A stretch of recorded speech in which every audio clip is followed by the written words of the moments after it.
काबुल से आया मेरा दोस्त। जी हां, इन दिनों खूब चर्चा हो रही है अफगानिस्तान की और तालिबान की।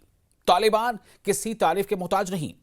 बहुत चर्चाएं हमने पहले भी सुनी हैं, लेकिन इस बार जो चर्चा हो रही है वो पहले की चर्चाओं से काफी अलग है।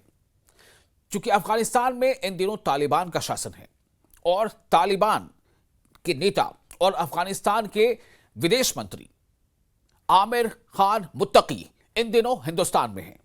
तो जाहिर है न सिर्फ इस पर चर्चा हो रही है, बल्कि कई तरह के सवाल भी उठ रहे हैं। और इन सवालों के बीच सबसे बड़ी बात यह है कि भारत की दरअसल ये कितनी बड़ी एक कूटनीतिक जीत है। चूंकि कहते हैं ना कई बार कि दुश्मन का दुश्मन अपना दोस्त। क्या ये स्ट्रैटेजी है, क्या ये लाइन है या कुछ और? क्योंकि इन दिनों आपको पता है कि किस तरह से पाकिस्तान और अफगानिस्तान के बीच ठनी हुई है। लेकिन उससे बढ़कर आगे हम बात इस पर करेंगे आज चर्चा कि दरअसल जब विदेश मंत्री अफगानिस्तान के हिंदुस्तान के दौरे पर हैं और उनकी यहां एस जयशंकर जो हिंदुस्तान के विदेश मंत्री हैं, फॉरेन अफेयर्स मिनिस्टर हैं, उनके साथ द्विपक्षीय वार्ता और उस वार्ता में कई तरह की बातचीत और खासतौर से एस जयशंकर के बारे की तरफ से ये कहा जाना कि हमने अफगानिस्तान को, चूंकि वो हमारे निकटवर्ती पड़ोसी हैं और अफगानिस्तान के लोगों में उनकी बेहतरी, उनकी तरक्की में रुचि दिखाना हमारा कर्तव्य है, हमारा फर्ज है। ऐसे में एक तोहफा भी दिया है भारत ने। वो तोहफा क्या है? वो तोहफा है मेडिकल हेल्प और मेडिकल के क्षेत्र में 20 एम्बुलेंसेज दी जानी, जिनमें से 5 की बाकायदा उसको सौंप दी गई है, 5 एम्बुलेंसेज। और ऐसी कई तरह की बातें। तो एक उस रिश्ते की छोटी सी एक कड़ी है, लेकिन सबसे बात यह है कि ये रिश्ता, ये दौरा और इससे पड़ने वाले खासतौर से जो साउथ एशिया की जो पॉलिटिक्स है उस पर इसका असर क्या पड़ेगा, किस तरह का रिस्पॉन्स इसका वेस्टर्न वर्ल्ड से आ सकता है। और सबसे बड़ी बात यह कि जो हमारा पड़ोसी मुल्क है पाकिस्तान, उसको किस तरह की चिंता हो सकती है और भारत के हक में यह कैसे बहुत बेहतर हो सकता है। ऐसे कई सवाल हैं जिनका जवाब हम ढूंढने की कोशिश करेंगे। हमारे साथ जुड़ रहे हैं फॉरेन अफेयर्स के expert doctor Zakir Hussain. Doctor Zakir, आपका बहुत बहुत इस्तकबाल है न्यूज़ 18 के सोशल मीडिया प्लेटफॉर्म पर। काफ़ी चर्चा हो रही है काबुल, दिल्ली, कोई काबुल की जलेबी की बात कर रहा है, तो कोई काबुल के पहरावे की बात कर रहा है, तो कोई तालिबान की चर्चा कर रहा है।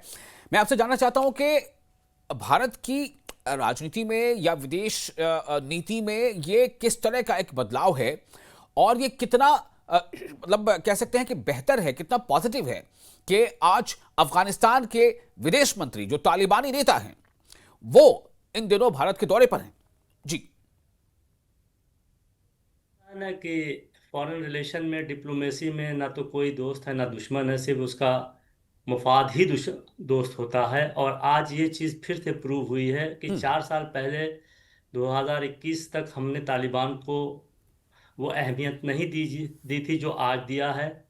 वैसे तो हमने कभी तालिबान को जो है कहीं निगेटिव लिस्ट में नहीं रखा था, लेकिन हमारे रिलेशन भी अच्छे नहीं थे। लेकिन हालात को देखते हुए, नेशनल इंटरेस्ट को देखते हुए ये विजिट बहुत ही इम्पोर्टेंट है। और तमाम जो चिमगोइयाँ चल रही है कि हमारे दुश्मन का दुश्मन हमारा दोस्त है, ये भी बिल्कुल बरहक है। और साथ ही साथ जो है हमारे एक बहुत पुराने रिलेशन भी चले आ रहे हैं, प्री इंडिपेंडेंस पीरियड से चले आ रहे हैं। और आमिर मुत्तकी साहब का जो है देवबंद में विजिट करना अपने आप में खुश शो कर रहा है, क्योंकि तालिबान के जो बानी थी समीउल्लाह हक साहब जो है, उनके बाप जो है, उनके वालिद जो है देवबंद से पढ़ाए। और फ्रीडम स्ट्रगल के दौरान में यहाँ के लोगों ने काफ़ी जो है हिंदुस्तान की आज़ादी के लिए मुश्तरका मुल्कों के साथ दोस्तियाँ भी की, जैसे कि ऑटोमन एम्पायर है, जर्मनी है। यहाँ पर एक गवर्नमेंट जो है महेंद्र सिंह के नाम क़यादत में एक वहाँ पर हिंदुस्तान में जाके वहाँ पर एक फ्रीडम स्ट्रगल का लॉन्च भी किया था। जी तो ये सारी चीज़ें जो हैं, कुछ हिस्टोरिकल फैक्ट्स हमारे सामने हैं जो बहुत ही क्लोज हैं, और कुछ इस तरीके की चीज़ें हैं जो आज के हालात को ये मंजर लाने के लिए जो है वेलकम किया है। ठीक है जाकिर और साहब, मैं मैं सोचता हूँ मैं ये मैं बहुत अच्छी हिस्टोरिकल बात है। बैकग्राउंड पे थोड़ा बाद में जाऊंगा और हाँ। मैं खास तौर से इस पर भी चर्चा करूंगा कि आखिर तालिबान से क्या कनेक्शन है दारुल उलूम का, देवबंद का। लेकिन पहले मैं जानना चाहता हूं कि भारत और अफगानिस्तान की दोस्ती, क्या ये दोस्ती बहुत मजबूत से मजबूत तर होती जा रही है? क्या ये वक्त की जरूरत थी? और इस भारत और अफगानिस्तान के बीच इस रिश्ते का असर किस तरह से पड़ेगा साउथ एशियन पॉलिटिक्स पर, या फिर वेस्टर्न वर्ल्ड इसका रिस्पांस कैसे देगा? देखिए, इसमें दोनों कंट्रीज के अपने मुफाद हैं, उसको बहुत ही इनकार नहीं किया जा सकता। जी। इन हिंदुस्तान का अपना मुफाद है कि वहाँ पर हमारा एक स्ट्रेटजिक डेप्थ होगी, जो कि हमारा आर्क राइवल पाकिस्तान है उसके ऊपर हम दबाव बना सकते हैं। अशरफ गनी की, इसके तालिबान के पहले जो गवर्नमेंट थी उससे हमारे बहुत ही अच्छे ताल्लुकात थे। 3 बिलियन डॉलर का हमने वहाँ इन्वेस्टमेंट किया। हमने जी। असलहा उस पर नहीं किया था, बल्कि कैपेसिटी बिल्डिंग पे किया था, जिससे Afghan pro Afghan people to people policy जो है बहुत स्ट्रांग है। हिंदुस्तान की जो है जी। रिलेशन भी बहुत अच्छे हैं। दूसरी तरफ हम ये देखते हैं कि इसका जो इस खित्ते पर असर पड़ेगा, तो खासकर पाकिस्तान के ऊपर जो है असर पड़ चुका है कि जैसे ही ये यहाँ पे आए हैं उसी वक्त जो है पाकिस्तान ने काबुल और उसके 5 शहरों पर जो है अटैक किया है। और कहा जा रहा है कि तहरीक तालिबान पाकिस्तान के जो हेड हैं मैसूर साहब, वो शहीद हुए हैं या कत्ल हुए हैं, जो भी कहिए। तो इसका जो है वाइड रेंजिंग इम्पैक्ट आ रहा है, और ख़ासकर अमेरिका और वेस्टर्न वर्ल्ड भी इसको बहुत ही कीनली देख रहे होंगे, क्योंकि अभी हाल ही में जो है प्रेसिडेंट ट्रम्प ने कहा कि हम बंगराम वापस लेंगे। तो जी। क्या जी। हिंदुस्तान और तालिबान एक पेज पर आ रहे हैं, तो इसके लिए क्या होगा। और अभी उड़ती पुड़ती जो खबर भी आ रही है ट्विटर के जरिए इधर उधर की, अफगानिस्तान के साइड से ये कहा गया कि हम क्या जो है एक डिफेंस एग्रीमेंट कर सकते हैं, जिसमें ये हो कि हमारे ऊपर अटैक जो है इंडिया के ऊपर अटैक, इंडिया के ऊपर अटैक जो है अफगानिस्तान के ऊपर अटैक। ये सब सारी चीज़ें जो है एक साथ उभर के आई हैं, क्योंकि एक बिल्कुल नई चीज़ हुई है जो कभी कोई सोच भी नहीं सकता था। हिंदुस्तान की अपनी पब्लिक इसमें सोच नहीं सकती थी।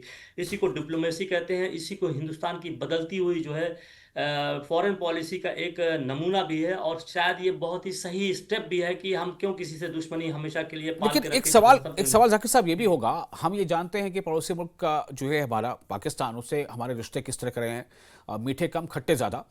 तो ऐसे में क्या कहीं ऐसा तो नहीं है कि इसका कुछ उल्टा भी रिएक्शन हो, यानी कि अफगानिस्तान से ज़्यादा दोस्ती पाकिस्तान को कुछ और ज़्यादा हमारी दुश्मनी पर मजबूर ना कर दे? मतलब मैं ये जानना चाहता हूँ कि क्या ये भी एक मामला है। और दूसरा ये कि अफगानिस्तान से दोस्ती का मतलब ये है कि ये हमारे लिए बहुत बड़ी जीत है, लेकिन चाइना का भी जिस तरह से अफगानिस्तान में इंटरेस्ट रहा है, वो इसे कैसे देखेगा?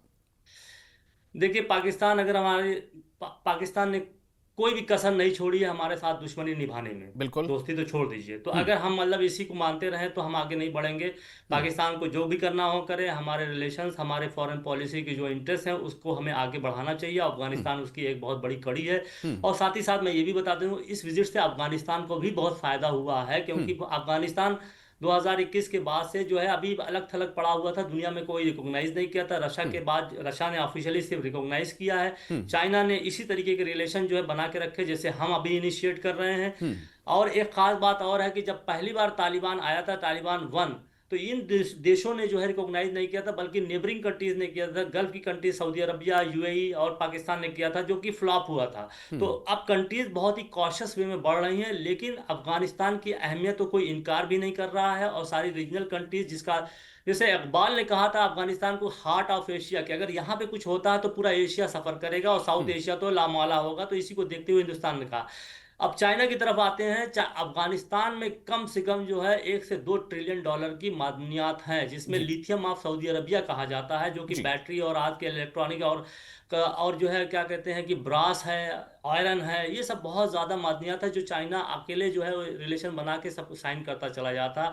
और दूरी अब तालिबान के पहले हमारे भी रिलेशन थे। हमने हाजी गाक में जो जी। है एक एग्रीमेंट किया था, बिल्कुल। ब्रास का, पीतल हाँ। का, जो सबसे बड़ा जखीरा है। तो हम बिल्कुल अफगानिस्तान को छोड़ नहीं सकते हैं, जैसे कि जी। हमने म्यांमार में जो किया था पहले टर्म में, कि हमने जो है उसको छोड़ दिया था कि भाई तुमने एक डेमोक्रेटिक गवर्नमेंट खत्म किया तो हम खत्म कर दिया, तो उससे जी। चाइना का पूरा होल्ड हो गया। उसी तरीके की गलती हम अफगानिस्तान में नहीं करना चाहते। वो उनका इंटरनल मामला है, वो जो करना चाहें करें। जी। ये हमारे फॉरेन पॉलिसी की अवेयरनेस आई है, एक जी। मेच्योरिटी की तरफ जा रहा है, एक आइडियोलॉजी के हटा के नेशनल इंटरेस्ट को देख रहे हैं। ठीक है। तो इसका असर बिल्कुल आएगा, और आने वाले कल में किस तरीके से आएगा इसके लिए भी हमें तैयार रहना है। ठीक है।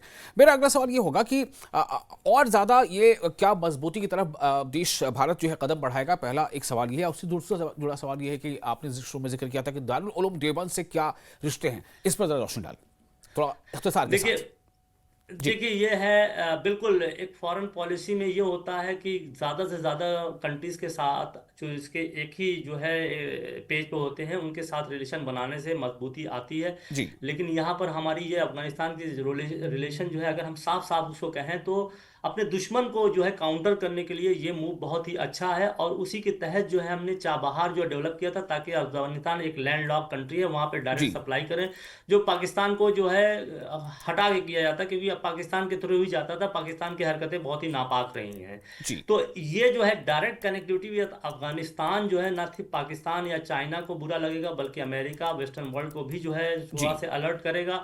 और चैलेंजेस हमारे सामने बहुत हैं।